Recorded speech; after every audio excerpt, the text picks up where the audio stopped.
जय जगन्नाथ आसतु आज तैयारी करवा बीन मटर पकोड़ा मटर छुई नुह कि ताको आज पकोड़ा करवा केमती करवा मटर को मुझे सीझे नहीं कंचा मटर भी आप करें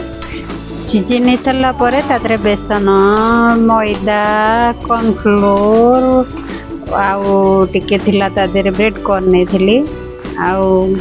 गरम मसला टिके हल्दी लंका गुंडी तापर कस्तूरी मेथी दे ताको गोले देती बेसी पानी नुह अल्प टिके पानी देकी ताको गोले सारा गोले हो गला एबे ताको आमे छाणीबा पकुड़ी टाइप रो गोटी गोटी करी पकेबा मटर छुई छोट छोट छुई गुड़ा ना छोट छोट मंजी गुड़ा तेणु ताको गोटी गोटी करी पकेकी आमे छाणीबा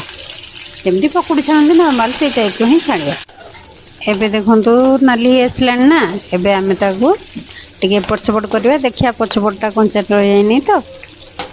तापरे दुई पट जाक भलसे हो गला